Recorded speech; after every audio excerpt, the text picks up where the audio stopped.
ਦਿਲ ਦੀਆਂ ਗੱਲਾਂ ਟੀਵੀ ਚੈਨਲ YouTube ਤੇ ਜਗਮੋਹਨ ਸਿੰਘ ਭੱਟੀ ਤੁਹਾਡੇ ਲਈ ਅੱਜ ਜਿਹੜਾ ਕੱਲ੍ਹ ਵਾਅਦਾ ਕੀਤਾ ਸੀ ਉਸ ਨੂੰ ਅੱਗੇ ਤੋਰਨ ਦੀ ਗੱਲ ਕਰਨ ਲੱਗਾ। ਕੱਲ੍ਹ ਗੱਲ ਸੀਗੀ ਕਿ ਭਾਰਤ ਦਾ ਆਰਥਿਕ ਮੰਦਵਾੜਾ ਕਿਵੇਂ ਸ਼ੁਰੂ ਹੋਣ ਵਾਲਾ ਹੈ। ਆਰਥਿਕ ਮੰਦਵਾੜਾ ਸ਼ੁਰੂ ਹੋਣ ਵਾਲਾ ਨਹੀਂ, ਸ਼ੁਰੂ ਹੋ ਗਿਆ ਜੀ। ਔਰ ਇਹ ਕਦੋਂ ਸ਼ੁਰੂ ਹੋਇਆ? 2014 ਤੋਂ ਹੀ ਸ਼ੁਰੂ ਹੋ ਗਿਆ ਸੀ, ਜਦੋਂ ਭਾਰਤ ਸਰਕਾਰ ਦੀਆਂ ਜਿਹੜੀਆਂ ਬਦਨੀਤੀਆਂ, ਕੂਟਨੀਤੀਆਂ, ਊਤਨੀਤੀਆਂ, ਜਿਹੜੀਆਂ ਵੀ ਕਹਿ ਲਓ ਨੀਤੀਆਂ ਹੀ ਨੀਤੀਆਂ ਜਿਹੜੀਆਂ ਉਹ ਬਿਨਾਂ ਨੀਤੀਆਂ ਦੇ ਚੱਲਦੀਆਂ ਰਹੀਆਂ ਅਤੇ ਉਹਨਾਂ ਦੇ ਸਮੀਕਰਨ ਇਸ ਹਿਸਾਬ ਨਾਲ ਨਿਕਲਦੇ ਰਹੇ ਕਿ ਆਮ ਬੰਦੇ ਦੀ ਰੋਟੀ ਰੁਜ਼ਗਾਰ ਖੁੱਸ ਗਿਆ, ਇੰਡਸਟਰੀਲਿਸਟ ਦਾ NPA ਹੋ ਗਿਆ, ਔਰ ਬੈਂਕਾਂ ਦੇ ਲੋਨ ਜਿਹੜੇ ਨੇ ਡੁੱਬਣੇ ਸ਼ੁਰੂ ਹੋ ਗਏ। ਔਰ ਕਈ ਜਿਹੜੇ ਮੋਦੀ ਦੇ ਮਿੱਤਰ ਸਨ ਜਾਂ ਇਸ ਸਰਕਾਰ ਦੇ ਮਿੱਤਰ ਸਨ ਉਹ ਕਰੋੜਾਂ ਅਰਬਾਂ ਰੁਪਏ ਲੈ ਕੇ ਦੇਸ਼ ਤੋਂ ਰੁਖਸਤ ਹੋ ਗਏ। ਦੁਨੀਆ ਤੋਂ ਰੁਖਸਤ ਨਹੀਂ ਹੋਏ, ਇਸ ਗੱਲ ਤੋਂ ਨਾ ਡਰਿਓ ਵੀ ਦੁਨੀਆ ਤੋਂ ਖਰੇ ਰੁਖਸਤ ਹੋ ਗਏ ਨੇ, ਇਸ ਗੱਲ ਤੋਂ ਨਾ ਡਰਿਓ, ਅਜੇ ਹੈਗੇ ਦੁਨੀਆ ਵਿੱਚ ਹੀ ਹੈ। ਨੀਅਤ, ਮੈਂ ਨੀਤੀ ਦੀ ਗੱਲ ਕੀਤੀ ਹੈ ਇਹਨਾਂ ਦੀ। ਜੇ ਨੀਅਤ ਅਤੇ ਨੀਤੀ ਹੁੰਦੀ ਹੈ ਇਹਨਾਂ ਦੀ ਤਾਂ ਘੱਟੋ ਘੱਟ ਇਹ ਉਹਨਾਂ ਨੂੰ ਵਾਪਸ ਲਿਆਉਂਦੇ। ਸਵਾਮੀ ਰਾਮਦੇਵ ਜਿਹੜਾ ਇਹਨਾਂ ਦਾ ਚਮਚਾ ਬਣਿਆ ਫਿਰਦਾ ਸੀ, ਬੜਾ ਵੱਡਾ ਇੱਕ ਸਲਾਹਕਾਰ ਸੀ, ਅਹਿਲਕਾਰ ਸੀ, ਜਿਹੜਾ ਕਹਿੰਦਾ ਸੀ ਪਹਿਲੇ 100 ਦਿਨਾਂ ਦੇ ਵਿੱਚ ਸਾਰੀ ਬਲੈਕ ਮਨੀ ਜਿਹੜੀ ਹੈ ਸਵਿਸ ਬੈਂਕ ਤੋਂ ਉਹ ਵਾਪਸ ਆ ਜਾਏਗੀ, ਅਤੇ ਉਹ ਵਾਪਸ ਲਿਆਉਣ ਵਿੱਚ ਕਾਮਯਾਬ ਨਹੀਂ ਹੋ ਸਕੇ ਕਿਉਂਕਿ ਸਵਾਮੀ ਰਾਮਦੇਵ ਵੀ ਪਿਛਲੇ 3-4 ਸਾਲ ਅਗਿਆਤਵਾਸ ਵਿੱਚ ਚਲਾ ਗਿਆ। ਉਹਨੂੰ ਇਹ ਸੀਗਾ ਕਿ ਮੈਂ ਆਪਣਾ ਬਿਜ਼ਨਸ ਕਿਵੇਂ ਵਧਾ ਲਾਂ। ਜੇ ਇਹ ਕਿਹਾ ਜਾਏ ਸਵਾਮੀ ਰਾਮਦੇਵ ਨਹੀਂ, ਉਹ ਲਾਲਾ ਰਾਮਦੇਵ ਹੈ, ਤਾਂ ਇਹਦੇ ਵਿੱਚ ਕੋਈ ਗਲਤ ਗੱਲ ਨਹੀਂ। ਉਹਨੇ ਜਿਹੜਾ ਹੈ ਤੁਹਾਨੂੰ ਕਿਸ ਤਰ੍ਹਾਂ ਲੁੱਟਿਆ, ਆਪਣੇ ਪ੍ਰੋਡਕਟਸ ਦੇ ਉੱਤੇ ਰੇਟ ਆਪਣੀ ਮਰਜ਼ੀ 'ਤੇ ਲਾਏ ਨੇ, ਅਤੇ ਜਿਹੜੀ ਟੈਕਸ ਹੌਲੀਡੇ ਹੈ 5 ਸਾਲ ਲਈ, ਉਹਨੇ ਆਪਣੇ ਚੈਰੀਟੇਬਲ ਟਰਸਟ ਦੀ ਆੜ ਦੇ ਥੱਲੇ ਭਾਰਤ ਸਰਕਾਰ ਨੂੰ ਲੁੱਟਣ ਦਾ ਪਹਿਲਾ ਉਪਰਾਲਾ ਕੀਤਾ। ਇਹ ਤੁਹਾਡੇ ਲਈ ਇੱਕ ਪਹਿਲੀ ਮੰਦਭਾਗੀ ਖਬਰ ਜਿਹੜੀ ਹੈ ਮੈਂ ਸੁਣਾ ਰਿਹਾ। ਦੂਜੀ ਚੀਜ਼ ਇਹ ਹੈ, ਭਾਰਤ ਦਾ 3 ਅਰਬ ਡਾਲਰ ਜਿਹੜਾ ਉਹ ਅਫਗਾਨਿਸਤਾਨ ਵਿੱਚ ਡੁੱਬ ਗਿਆ। ਉਹ ਇਸ ਲਈ ਡੁੱਬ ਗਿਆ ਕਿਉਂਕਿ ਉੱਥੇ ਜਿਹੜੀ ਇਹਨਾਂ ਨੇ ਇਨਵੈਸਟਮੈਂਟ ਕੀਤੀ ਸੀਗੀ, ਉਹ ਇਨਵੈਸਟਮੈਂਟ ਇਸ ਹਿਸਾਬ ਦੀ ਕਰ ਦਿੱਤੀ ਸੀਗੀ, ਜਦੋਂ ਤੱਕ ਅਮਰੀਕਾ ਸੀ ਉੱਥੇ ਜਾਂ ਵਿਦੇਸ਼ੀ ਫੌਜਾਂ ਸੀ, ਨਾਟੋ ਸੀ, ਉਦੋਂ ਤੱਕ ਇਨਵੈਸਟਮੈਂਟ ਹੁੰਦੀ ਰਹੀ। ਇਹ ਇਨਵੈਸਟਮੈਂਟ ਅੰਨ੍ਹੇਵਾਹ ਹੋਈ ਗਿਆ। ਉਹ ਇਨਵੈਸਟਮੈਂਟ ਦੀ ਵਾਪਸੀ ਜਾਂ ਪ੍ਰਾਪਤੀ ਦਾ ਕੀ ਹੈਗਾ? ਮੋਦੀ ਜੀ ਮੇਰਾ ਖਿਆਲ ਹੈ ਵੀ ਸਾਰਵਜਨਕ ਹੋ ਕੇ ਜੁਰਤ ਤਾਂ ਨਹੀਂ ਕਰ ਸਕਦੇ ਕਹਿਣ ਦੀ, ਲੇਕਿਨ ਚੋਰੀ ਛਿਪੇ ਲੁਕ ਛਿਪ ਕੇ ਇਹ ਗੱਲ ਮਨ ਦੀ ਬਾਤ ਵਿੱਚ ਕਹਿਣ ਦੀ ਯਤਨ ਕਰਨਗੇ। ਔਰ ਮੈਂ ਉਹਨਾਂ ਨੂੰ ਬੇਨਤੀ ਕਰਦਾ ਵੀ ਭਾਰਤ ਦੇ ਲੋਕਾਂ ਨੂੰ ਇਸ ਗੱਲ ਦਾ ਜਵਾਬ ਜ਼ਰੂਰ ਦਿਓ। ਅੱਜ ਜਿਹੜੇ ਬੈਂਕ ਨੇ, ਬੈਂਕਾਂ ਦੀ ਹਾਲਤ ਇਸ ਤਰ੍ਹਾਂ ਦੀ ਹੋ ਚੁੱਕੀ ਹੈ ਵੀ ਜੇ ਤੁਸੀਂ ਇਹ ਕਹੋ ਬਈ ਸਟੇਟ ਬੈਂਕ ਆਫ ਇੰਡੀਆ ਦੇ ਨਾਲ ਸਟੇਟ ਬੈਂਕ ਦੇ ਕਿੰਨੇ ਗਰੁੱਪ ਸੀ ਜਿਹੜੇ ਉਹਨਾਂ ਦਾ ਮਰਜਰ ਹੋਇਆ, ਜਿਵੇਂ state bank of Patiala, state bank of Bikaner, Jaipur ਵਗੈਰਾ ਵਗੈਰਾ, ਉਹਨਾਂ ਦਾ ਮਰਜਰ ਕਿਉਂ ਹੋਇਆ? ਕਿਉਂਕਿ ਉਹਨਾਂ ਦੇ ਜਿਹੜਾ ਬੈਂਕ ਸੀ ਉਹਦਾ ਚੇਅਰਮੈਨ ਸੀ। ਜੇ ਸਟੇਟ ਬੈਂਕ ਆਫ ਪਟਿਆਲਾ ਉਹਦਾ ਆਪਣਾ ਚੇਅਰਮੈਨ ਮੈਨੇਜਮੈਂਟ ਸੀ, ਜੇ state bank of Bikaner Jaipur ਹੈ ਉਹਦਾ ਆਪਣਾ ਸੀਗਾ। ਇਸ ਤਰ੍ਹਾਂ ਜਿਹੜੇ ਸਟੇਟ ਬੈਂਕ ਦੇ 6-7 ਜਿਹੜੇ ਜਿਨ੍ਹਾਂ ਨੂੰ ਅਸੀਂ ਕਹਿ ਸਕਦੇ ਹਾਂ ਸਟੇਟ ਬੈਂਕ ਸਨ, ਉਹ ਸਟੇਟ ਬੈਂਕ ਆਫ ਇੰਡੀਆ ਦੇ ਵਿੱਚ ਮਰਜਰ ਕਰਕੇ ਤੁਹਾਡਾ ਜਿਹੜਾ ਪੈਸਾ ਹੈ ਉਹਨੂੰ ਸੁਰੱਖਿਅਤ ਨਾ ਕਰਕੇ ਅਸੁਰੱਖਿਅਤ ਕਰ ਦਿੱਤਾ ਗਿਆ, ਕਿਉਂਕਿ ਇੱਕ ਚੇਅਰਮੈਨ ਜਿਹੜਾ ਉਹ ਹੁਣ ਸਰਕਾਰ ਦੀਆਂ ਉਂਗਲੀਆਂ 'ਤੇ ਨੱਚੇਗਾ। ਔਰ ਕਿਤੇ 9 ਚੇਅਰਮੈਨਸ ਕੋਲ ਜਾਣਾ ਅਤੇ ਡਿਫਰੈਂਸ ਆਫ ਓਪੀਨੀਅਨ ਆਏਗਾ, ਕਿਤੇ ਇੱਕ ਚੇਅਰਮੈਨ ਕੋਲ ਜਾਣਾ ਅਤੇ ਇੱਕ ਇਸ਼ਾਰੇ 'ਤੇ ਉਸ ਨੂੰ ਉਸ ਤਰ੍ਹਾਂ ਹੀ ਲੰਮਾ ਪਾ ਦਿੱਤਾ ਜਾਏਗਾ ਜਿਵੇਂ ਡਿਮੋਨੋਟਾਈਜੇਸ਼ਨ ਵੇਲੇ ਬਾਰ-ਬਾਰ ਰਿਜ਼ਰਵ ਬੈਂਕ ਆਫ ਇੰਡੀਆ ਦੇ ਗਵਰਨਰ ਬਦਲੇ ਗਏ। ਜੇ ਉਹ ਗਵਰਨਰ ਬਦਲੇ ਗਏ ਅਤੇ ਉਹਨਾਂ ਗਵਰਨਰਾਂ ਨੂੰ ਬਦਲਣ ਦਾ ਅੱਜ ਤੱਕ ਕੋਈ ਵੀ ਪ੍ਰਮਾਣ ਮੋਦੀ ਸਾਹਿਬ ਨੇ ਨਹੀਂ ਦਿੱਤਾ। ਕਿਉਂ ਨਹੀਂ ਦਿੱਤਾ? ਇਹ ਇੱਕ ਆਪਣੇ ਆਪ ਦੇ ਵਿੱਚ ਫਿਰ ਬੜਾ ਵੱਡਾ ਸਵਾਲ ਆ ਗਿਆ। ਅੱਜ ਤੁਸੀਂ ਦੇਖੋ ਹਰ ਚੀਜ਼ ਜਿਹੜੀ ਹੈ ਉਹਦੇ ਵਿੱਚ, ਜੇ ਦੇਖੋ ਕੋਈ ਵੀ ਟ੍ਰਾਂਜੈਕਸ਼ਨ ਹੋ ਰਹੀ ਹੈ ਟੈਕਸ ਲੱਗ ਰਿਹਾ। ਖਾਣ ਪੀਣ ਵਾਲੀਆਂ ਚੀਜ਼ਾਂ 'ਤੇ ਟੈਕਸ, ਜੇ ਤੁਸੀਂ ਪਕਾ ਕੇ ਬਣਾ ਕੇ ਤਿਆਰ ਕੀਤੀਆਂ ਉਹਦੇ 'ਤੇ ਟੈਕਸ, GST, ਕਈ ਤਰ੍ਹਾਂ ਦੇ ਟੈਕਸ ਲੱਗ ਰਹੇ ਨੇ। ਜੇ ਇਹ ਕਿਹਾ ਜਾਏ ਇਸ ਵੇਲੇ ਤੁਸੀਂ 100 ਰੁਪਏ ਪਿੱਛੇ 60 ਰੁਪਏ ਟੈਕਸ ਦਿੰਦੇ ਹੋ ਤਾਂ ਇਹ ਕੋਈ ਗਲਤ ਗੱਲ ਨਹੀਂ। ਟੈਕਸਾਂ ਦੀ ਭਰਮਾਰ ਇੰਨੀ ਹੋ ਚੁੱਕੀ ਹੈ ਜਿਹਦੇ ਥੱਲੇ ਮਿਡਲ ਸਰਕਾਰ, ਜਿਹੜੀ ਮਿਡਲ ਸਰਕਾਰ, ਮੈਂ ਇਸ ਲਈ ਕਹਿ ਰਿਹਾ ਕਿ ਮਿਡਲ ਮੈਨ ਨੂੰ ਇਹ ਮਿਡਲ ਸਰਕਾਰ ਜਿਹੜੀ ਹੈ ਕਿਸ ਹਿਸਾਬ ਨਾਲ ਮਾਰ ਰਹੀ ਹੈ ਟੈਕਸ ਪੇਅਰਸ ਨੂੰ, ਇਹ ਤੁਹਾਡੇ ਲਈ ਇੱਕ ਬੜਾ ਵੱਡਾ ਸਵਾਲ ਹੈ।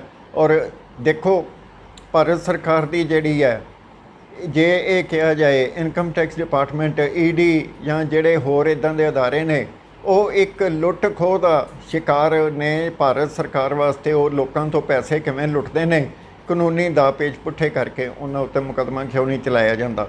ਇਸ ਦੇ ਉੱਤੇ ਮੋਦੀ ਸਾਹਿਬ ਜਰਾ ਗੱਲ ਕਰਨ ਨਾ ਮਨ ਦੀ ਬਾਤ ਦੇ ਵਿੱਚ ਆ ਕੇ ਲੋਕਾਂ ਨੂੰ ਪਤਾ ਲੱਗ ਜਾਏ, ਭਾਰਤ ਦੇ ਲੋਕਾਂ ਨੂੰ ਪਤਾ ਲੱਗ ਜਾਏ ਕਿ ਭਾਰਤ ਦੀ ਜਿਹੜੀ ਹੈ ਆਰਥਿਕ ਮੰਦਵਾੜਾ ਤੇ ਭਾਰਤ ਦੀ ਜਿਹੜੀ ਹੈ ਫਾਈਨੈਂਸ਼ੀਅਲ ਬੈਕਬੋਨ ਉਹ ਕਿਸ ਤਰ੍ਹਾਂ ਟੁੱਟ ਰਹੀ ਹੈ। ਇਹ ਆਪਣੇ ਆਪ ਦੇ ਵਿੱਚ ਸਵਾਲ ਹੈ।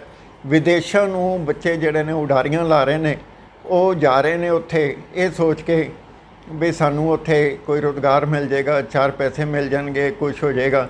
ਲੇਕਿਨ ਭਾਰਤ ਸਰਕਾਰ ਨੇ ਇਹ ਹਜੇ ਤੱਕ ਸਾਰਵਜਨਿਕ ਕਰਨ ਦਾ ਯਤਨ ਨਹੀਂ ਕੀਤਾ ਕਿ ਉਹਨਾਂ ਦੇ ਟੈਲੈਂਟ ਦੇ ਨਾਲ ਕਿੰਨਾ ਰੁਪਈਆ ਭਾਰਤ ਦਾ ਵਿਦੇਸ਼ਾਂ ਵਿੱਚ ਜਾ ਰਿਹਾ। ਪਹਿਲੀ ਗੱਲ।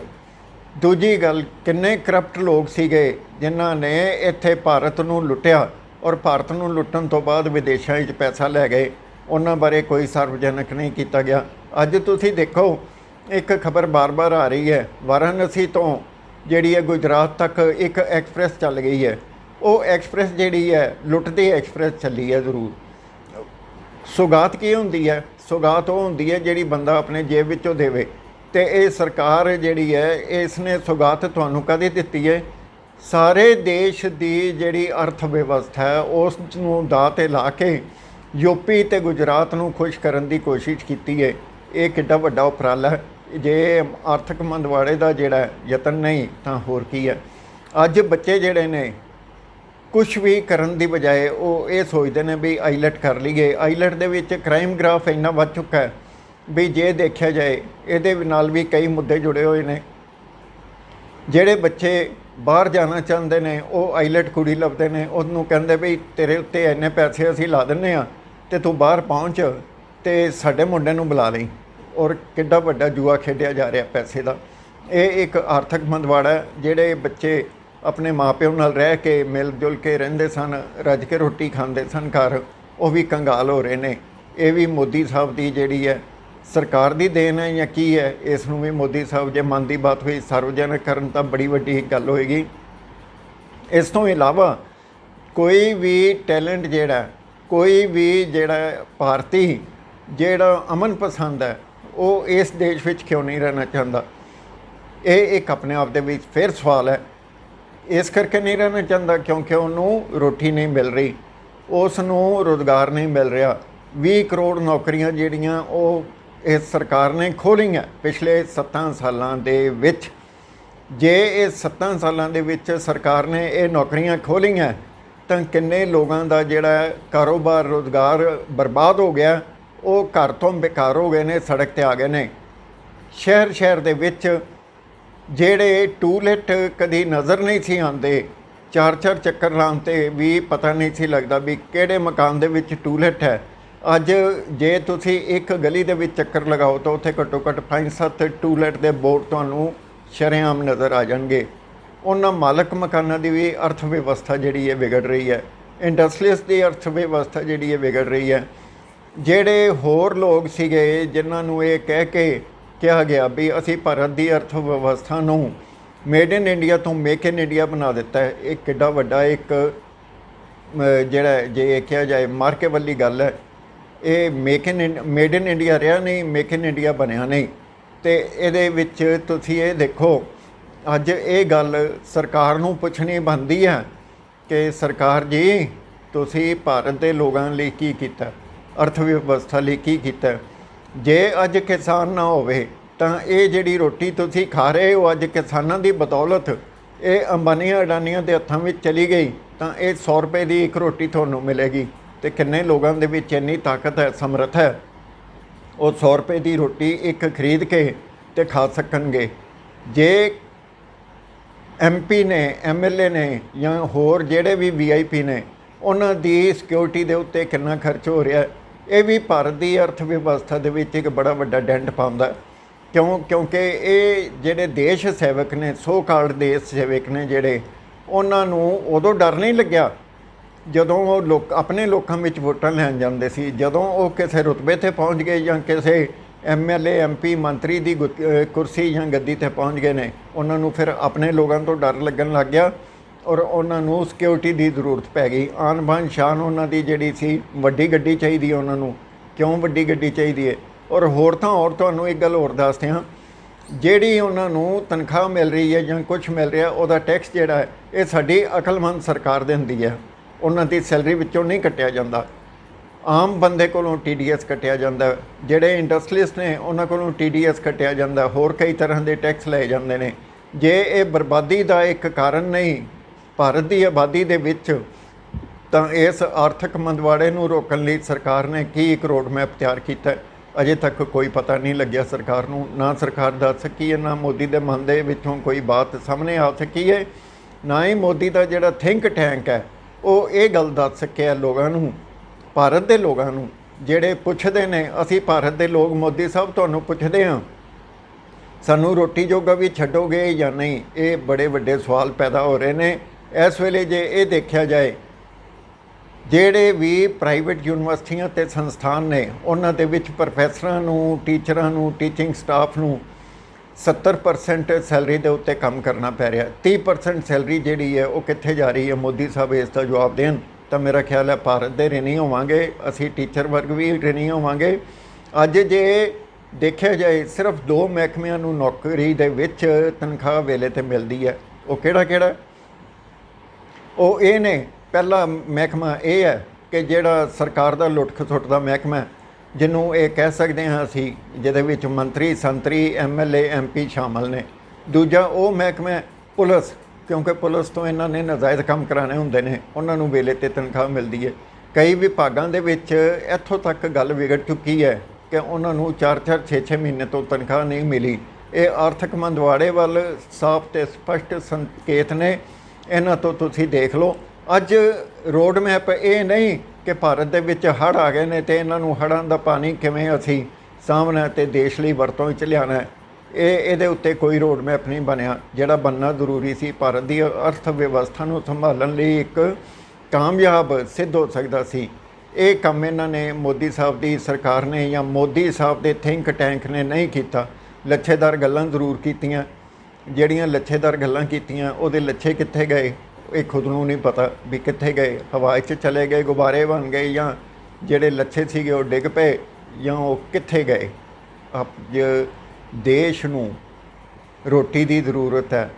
ਇੱਕ ਗੱਲ ਮੇਰੇ ਸੱਜਣ ਬੈਠੇ ਜ਼ਰੂਰ ਕਹਿੰਦੇ ਹੁੰਦੇ ਨੇ, ਇੱਕ ਰਾਜਾ ਦੇ ਕਾਲ ਵਿੱਚ, ਰਾਜਾ ਦੇ ਰਾਜ ਵਿੱਚ ਕਾਲ ਪੈ ਗਿਆ ਤਾਂ ਉਹਨੂੰ ਕਹਿਣ ਲੱਗੇ ਰਾਜਾ ਨੂੰ ਜਾ ਕੇ ਵੀ ਮਹਾਰਾਜ ਤੁਹਾਨੂੰ ਪ੍ਰਜਾ ਮਿਲਣ ਆਈ ਹੈ। ਉਹ ਕਹਿੰਦਾ ਕੀ ਹੋ ਗਿਆ?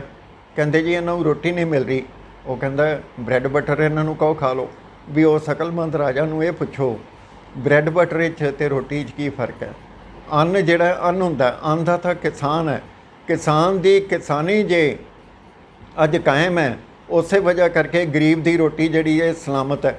ਜੇ ਅੰਨਦਾਤਾ ਦੀ ਇਹਨਾਂ ਨੇ ਜ਼ਮੀਨ ਖੋ ਕੇ, ਅੰਨ ਖੋ ਕੇ, ਜਿਵੇਂ ਇਹਨਾਂ ਨੇ ਸਰੋਂ ਖੋ ਕੇ ਅੰਬਾਨੀਆਂ ਅਡਾਨੀਆਂ ਨੂੰ ਦੇ ਦਿੱਤੀ ਹੈ ਅਤੇ ਰੇਟ ਉਹਦਾ ਜਿਹੜਾ 100 ਰੁਪਏ ਲੀਟਰ ਪਿੱਛੇ ਵੱਧ ਗਿਆ, ਉਹ ਜਿਹੜੀ ਹੈ ਇੱਕ ਮੋਦੀ ਸਰਕਾਰ ਦਾ ਐਸਾ ਤੋਹਫਾ ਹੈ ਜਿਹੜਾ ਭਾਰਤ ਦੀ ਅਰਥ ਵਿਵਸਥਾ ਨੂੰ ਬਰਬਾਦ ਕਰ ਰਿਹਾ। ਔਰ ਮੋਦੀਆਂ ਅਤੇ ਅੰਬਾਨੀਆਂ ਅਡਾਨੀਆਂ ਦੀ ਜਿਹੜੀ ਹੈ ਕਿੱਟੀ, ਉਹਦੇ ਵਿੱਚ ਇੱਕ ਬੜਾ ਵੱਡਾ ਯੋਗਦਾਨ ਪਾ ਰਿਹਾ। ਕੁਝ ਗੱਲਾਂ ਐਸੀਆਂ ਨੇ ਜਿਹੜੀਆਂ ਤੁਸੀਂ ਸਮਝਦੇ ਹੋ, ਕੁਝ ਗੱਲਾਂ ਹੋ ਸਕਦਾ ਮੈਂ ਨਾ ਕਰ ਸਕਿਆ ਹੋਵਾਂ, ਸਮੇਂ ਦੀ ਵੀ ਘਾਟ ਹੈ। ਅੱਜ ਗੱਲਾਂ ਇੰਨੀਆਂ ਕੋਈ ਕਰਨੀਆਂ ਨੇ, ਜ਼ਿਆਦਾ ਨਹੀਂ ਕਰਨੀਆਂ ਅਰਥ ਵਿਵਸਥਾ ਦੇ ਉੱਤੇ। ਇੱਕ ਗੱਲ ਹੋਰ ਤੁਹਾਨੂੰ ਦੱਸਦੇ ਹਾਂ, ਰਾਜਪੁਰਾ ਦੇ ਵਿੱਚ ਕਿਸੇ ਵੇਲੇ 'ਚ 40 ਵੱਡੇ ਇੰਡਸਟਰੀਅਲ ਯੂਨਿਟ ਸੀਗੇ।